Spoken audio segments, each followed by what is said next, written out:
Hello à tous, ici Kevin pour Crypto Pépite et on se retrouve aujourd'hui pour une première vidéo d'analyse crypto et vraiment pas des moindres puisque dans cet épisode je vais vous présenter un outil d'analyse technique que j'utilise personnellement pour faire mes trades, mes investissements depuis 2017 qui marche vraiment super bien, je vais vous le montrer juste après. On va effectivement regarder ensemble le Bitcoin, l'Ethereum rapidement, et je vais également vous présenter deux crypto-pépites que je trouve vraiment intéressantes, avec un profil plutôt, entre guillemets, safe investissement, et un autre qui est plus, pas du gambling, mais en tout cas, qui avec peut-être un potentiel gain plus élevé, mais avec un fondamental qui est peut-être moindre. Donc voilà pour ça, on va démarrer tout de suite avec le crypto Fear and Greed. Donc le crypto Fear and Greed, qu'est-ce qu'il nous annonce? Il nous annonce 31, donc les gens sont encore dans la peur, ont encore peur d'acheter, ont encore peur de tout ce qui se passe, et c'est normal, avec la guerre en Ukraine notamment, entre la Russie et l'Ukraine, avec tout ce qu'on voit dans les journaux, notamment sur la bourse américaine, sur la bourse européenne, sur les taux d'intérêt, etc. Donc les gens ont peur d'acheter. Et ça, c'est vraiment une bonne chose, parce que quand les gens ont peur d'acheter, c'est à ce moment-là qu'il faut acheter, et à l'inverse, quand les gens ont envie d'acheter, c'est peut-être là qu'il faut se poser des questions et se dire qu'il va peut-être falloir commencer à vendre avant que toutes les autres personnes aient envie de vendre. Il vaut mieux vendre quand les gens n'ont pas envie de vendre, plutôt que vendre en même temps qu'eux. Donc là, on est très content, 31 c'est un très bon score pour nous, parce que c'est bas, donc on est content. Maintenant, sur le Bitcoin, qu'est-ce qui se passe? Alors déjà, si on prend du recul, on peut voir qu'on est complètement dans un canal, dans un range, donc on peut continuer comme ça de naviguer de bas en haut de ce canal. Mais c'est plutôt une bonne chose pour nous, déjà, pourquoi quand on voit ça? Parce qu'on est plutôt en bas du canal. En fait, si on pouvait tracer ici deux rectangles, on a un rectangle ici en bas de canal, ici un rectangle en haut de canal. Donc en fait, quand on est ici, on peut se dire, ok, on fait du DCA, on accumule, et ici on commence à vendre. Donc ça, c'est déjà la première chose. Maintenant, si on zoome un petit peu sur le Bitcoin, qu'est-ce qu'on a? Sur le Bitcoin, on faisait que des M, ici, on faisait que poser des creux de plus en plus bas, et ici la tendance s'est inversée. Qu'est-ce qu'on a ici? On a des creux qui sont de plus en plus hauts. On continue ici d'en faire. Donc en fait, on peut continuer de monter comme ça. Donc ça, c'est très positif. Maintenant, ce qui va nous manquer, c'est de faire des sommets ascendants.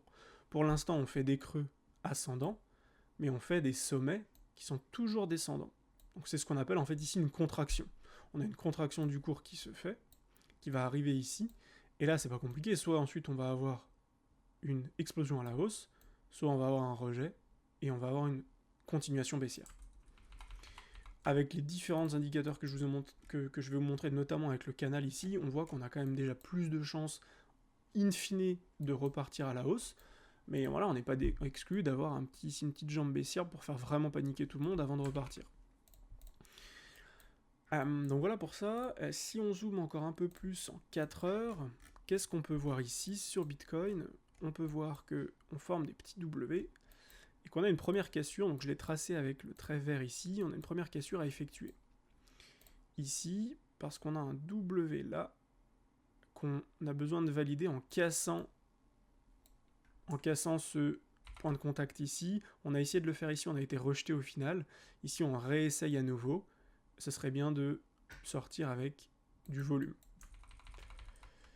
Voilà pour ça. Rien d'autre à dire sur Bitcoin, si la seule chose à dire, c'est qu'en fait, on a un premier point ici intéressant à 42 600. Le point final sur lequel, si on le dépasse, on est vraiment reparti en tendance haussière, en tout cas il y a de grandes chances, c'est 45 800, qui validera en fait, ici, le grand W ici. Hop, on pourrait casser ça ici, paf, casser ça avec du volume là. Ensuite, on pourrait pull back ici. Deuxième point intéressant, voir comment le cours réagit. Si le cours tient, on peut repartir en tendance haussière. Donc voilà pour le Bitcoin, rien de plus à dire. On va passer tout de suite sur Ethereum, même si Ethereum c'est un petit peu la même chose. Si on dézoome, on peut voir pratiquement la même chose ici. On peut voir, hop, un canal. Alors, je sais pas exactement comment on doit le tracer, je pense qu'on doit le tracer comme ça. Voilà, on a un canal, c'est exactement la même chose. On peut naviguer ici, de bas en haut. Donc là, on est vraiment plus sur le bas que sur le haut, c'est pareil. Et si on zoome un petit peu plus, on va se mettre en 4 heures. Qu'est-ce qu'on peut voir? Eh ben, on peut voir que c'est la même chose. Ici, on a un premier W qu'on peut créer là, en dépassant cette zone, qu'on a essayé de casser ici, qu'on n'a pas réussi à casser. Donc attention à ne pas se faire rejeter dans les prochains jours avant de réessayer à nouveau.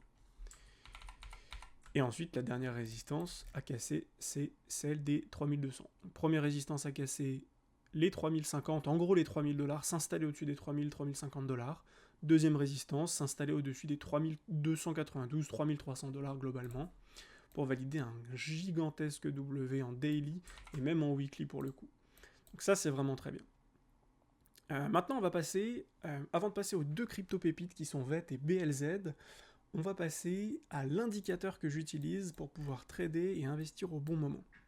Alors je vais vous montrer ça. Mon indicateur, c'est le TD9, le Thomas DeMark Sequential, ce qui s'appelle le TD9. Je vais vous le noter ici.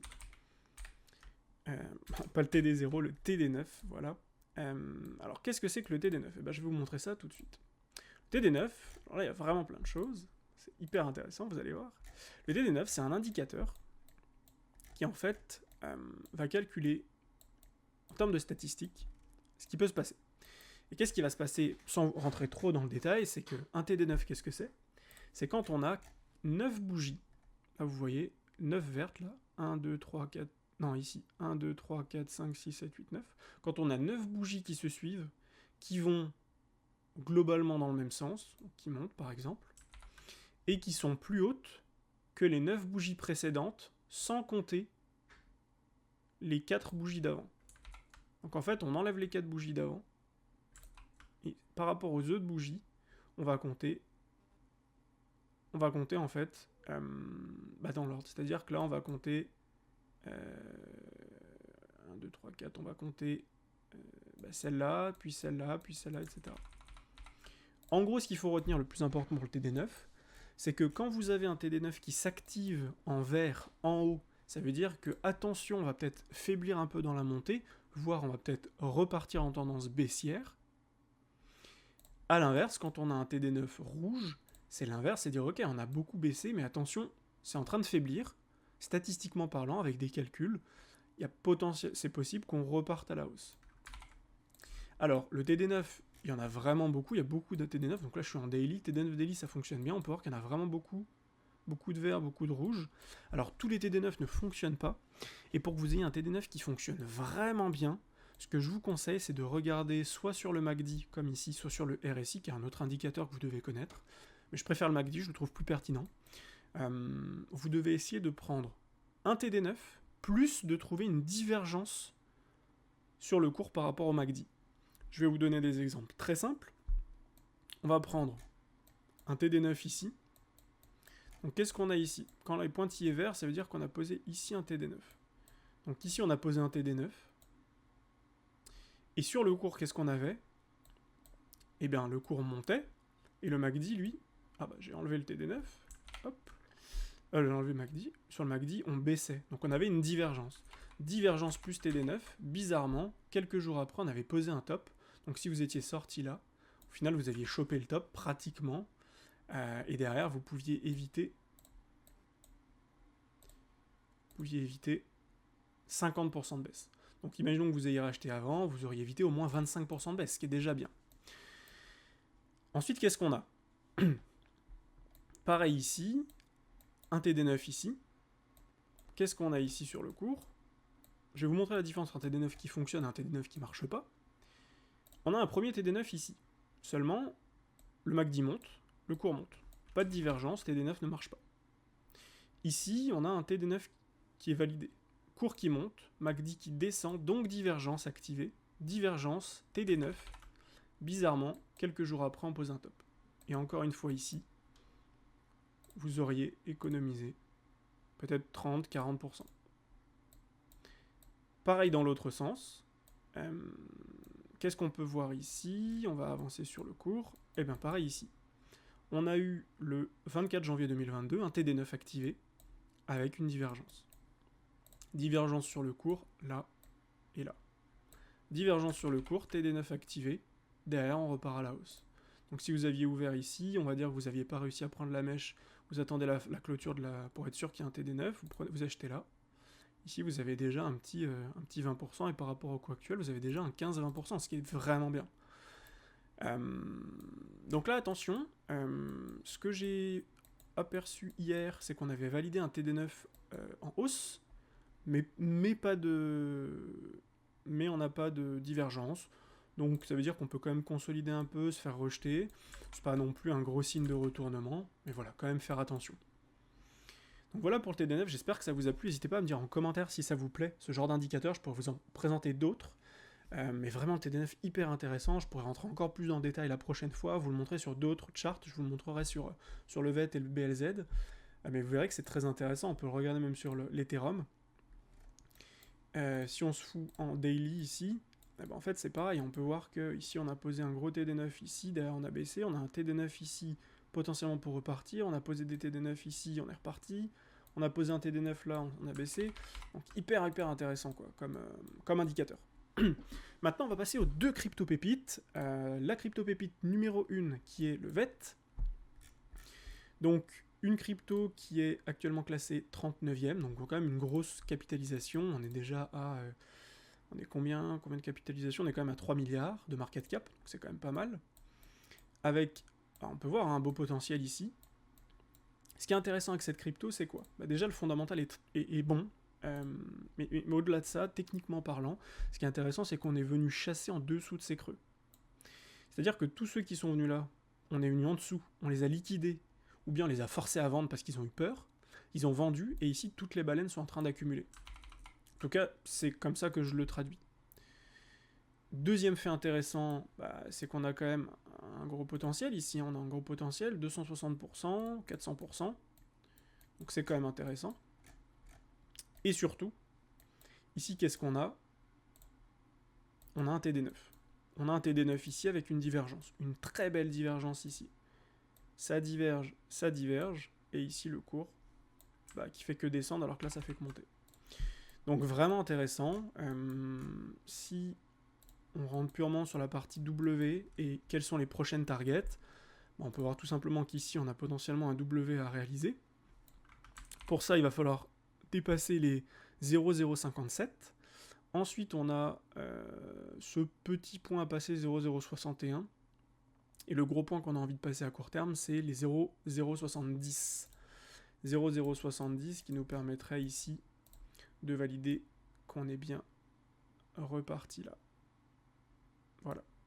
On casse ça, et derrière on peut faire une grosse montée. Donc voilà, faut pas pré-shot, mais on peut voir qu'ici, si on casse là, ou même si on casse ça déjà, si on casse ça, derrière on peut rapidement faire un 50%, voire même ici revenir ici sur faire 150%, c'est quand même pas mal quoi. Donc vraiment très intéressant pour le VET. Et enfin le BLZ, qui a une super configuration. Je trouve vraiment intéressant. Pourquoi? Parce que par rapport ici à l'ancien bottom qu'on a posé, on est exactement sur la même zone, en train de reposer un bottom. On a quelques volumes ici, on en a eu un tout petit peu ici. Il nous manque un peu de volume, c'est un peu dommage. Ce qui est intéressant également ici, c'est que on est en train de créer des W. Et là, le W, on est en train de le créer. Ici, on est vraiment en train de créer un W. On a ça, on a posé un W divergé, qu'on est en train de valider aujourd'hui. Donc si on n'a pas un ravalement en dessous de ça, on aura validé un premier W, et là, je peux vous assurer que dans les prochains jours, ça risque de faire ça, quoi. Donc bien sûr, à voir ce que fait le BTC. Si le BTC se prend 10%, ça va faire ça, hein, je vous le dis. Mais en tout cas, très intéressant. Pareil, si on regarde le TD9, ici on a posé un TD9 qui est juste incroyable. Un TD9 incroyable avec divergence du cours plus TD9. Comme je vous dis, divergence plus TD9, il y a de grandes chances. Donc voilà pour moi, c'est tout pour aujourd'hui. J'espère que ça vous a plu. N'hésitez pas à me dire en commentaire ce que vous en avez pensé. Et je vous dis à demain pour un nouvel épisode. Salut, ciao ciao.